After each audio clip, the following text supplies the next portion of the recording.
Last night, Seth Rollins successfully defended his World Heavyweight Championship against Damian Priest in the main event of Raw. After the show went off the air, Seth Rollins demanded that they get in the ring and shake his hand out of respect for the hard-fought battle and the World Championship. Finn Balor looked disgusted while Damien Priest jumped in the ring and shook the champion's hand. It's looking like WWE is starting a babyface push for Damien Priest, and this off-air moment is even more proof. We saw some friction between Priest and Balor, and now this will add more fuel to the fire. I expect Damien Priest to leave the Judgment Day sometime around SummerSlam, and I could see a singles match between Priest and Balor at the big pay-per-view in the summer. But anyways, that is why Seth Rollins and Damien Priest shook hands. Are you excited for this Damien Priest babyface push? Let me know in the comments below.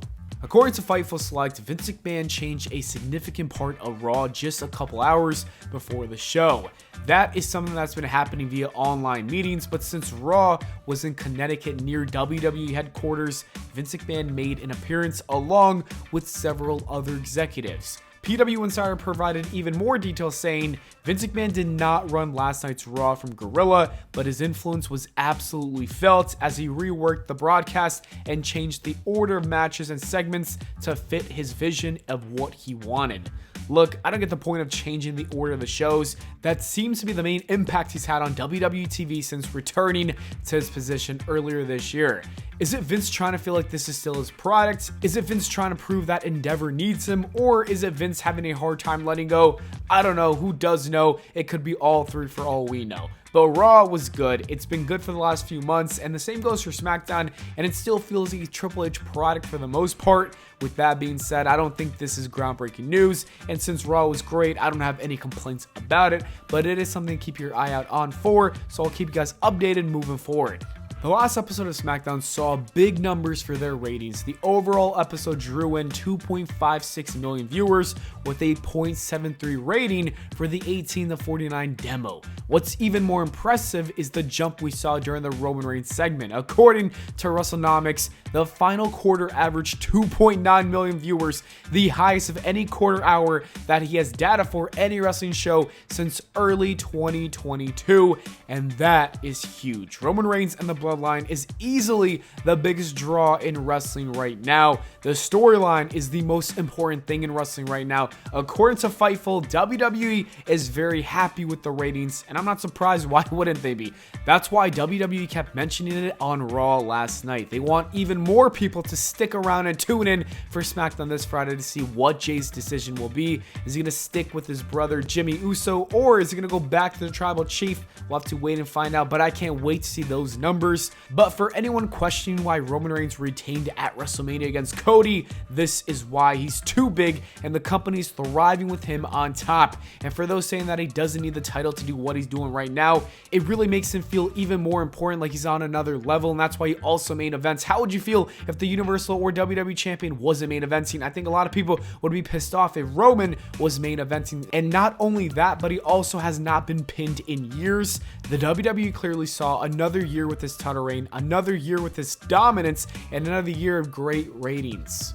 There's a positive update on Braun Strowman and his neck fusion. It was successful, and he was released from the hospital on Monday. There's been no official word on his recovery or expected return, but it is not believed to be anytime in the near future. I personally think he's going to be done with wrestling for at least 6 months to maybe a year. It's unfortunate since I think he's a great asset for WWE, but we're going to have to wait and see for when he does come back. Hopefully, it can be sooner than later. It is official. WWE have announced a multi-year partnership with Twitch that'll see the return of the official WWE channel and popular WWE Superstar channels showcasing exclusive live content. In addition, WWE will debut a companion sidecast to Raw, bringing fans behind the scenes and closer to the in-ring action.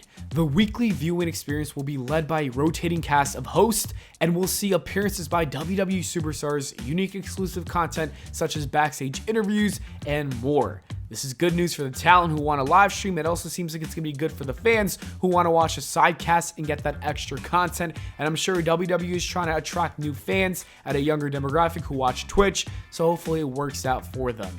And finally, let's talk about Monday Night Raw, which kicked off with the World Heavyweight Champion Seth freaking Rollins. He cut a promo before being interrupted by Finn Balor and Damian Priest. The promo was really good. It planted the seeds for the implosion that will soon come with the Judgment Day. Damien Priest is clearly going to turn babyface soon. We also had a good callback to the shoulder injury with Seth Rollins and Finn Balor, and also Seth Rollins roasted Finn Balor about his short championship title reign. That was only a day. Like, come on, bro. Those were great shots from Seth Rollins to get in their head. Becky Lynch took on Sonya Deville for a Money in the Bank qualifying ladder match spot, and Becky won. The match was solid, and I think adding her into the ladder match was the right call. You need big names in that ladder match. Money in the Bank is always a great pay-per-view, and Becky is a great person to be in that match. We then got a backstage segment with Kevin Owens, Sami Zayn, and Imperium. This time around, Kevin Owens was sick of talking, and he challenged Gunther to a match. And guys, this was one hell of a match. These two really did not disappoint. They gave us a classic. Kevin Owens and Gunther gave us a banger. This could be a match of the year candidate. I think it was that good. I think Gunther is the best wrestler in the ring right now when it comes to all of his matches. He's incapable of having a bad match. He puts on bangers after bangers after bangers with anyone. Like, literally, he can't have a bad match. Gunther won with a roll-up that protected Kevin Owens and his momentum. Ronda Rousey and Shayna Baszler defeated Katana Chance and Kaden Carter in a tag team match. I thought the two rookies had a little bit too much offense in this one. I feel like Ronda and Baszler are veterans in the prime of their careers. They should have been dominating, but regardless of that, I enjoy this for what it was, and I have a good feeling that the tag team champions are going to make those titles relevant again. I really believe in Ronda Rousey and Shayna Baszler. Shinsuke Nakamura and Ricochet battled in a match, and it was really good before Bronson Reed destroyed both men, making it a no contest. That was good for him to get some heel heat. It makes a lot of sense. The fans were into that match, and he ruined it, which gave him a good reaction. Well, a negative reaction, but in a good way, if you know what I mean. Shinsuke has been really good ever since coming back. I've been enjoying his run, and Ricochet is thriving in his role. Like, he's not a world champion, but he knows that, but he's still going to give us bangers and give us great matches when he can. Next up was Miz TV with Cody Rhodes and his surprise guests Rhea Ripley and Dominic Mysterio, and I cannot talk enough about how over Dom is with the crowd. They absolutely hate this man's guts, and I love it. He cannot talk. He can't even say a word without them booing him constantly. They don't let him get a word out. You can even see him struggle to speak because he is forced to yell so the audience can hear him, and the WWE knows this, and they paired him with the biggest babyface in the company right now, Cody Rhodes, and I think that was a smart move. I'm going to guess that the two are going to feud for Money in the Bank. Dom questioning Cody as a father made things personal very quickly. This feud is going to be great, and I can't wait to see Cody kick Dom's ass. Zoe Stark defeated Natalya for a spot in the Money in the Bank ladder match. I like this, and I can see what WWE is doing already. I think that Trish is going to screw Becky in the ladder match, and Stark is going to become Miss Money in the Bank. I personally want to see Selena win it, but Stark would be my second pick.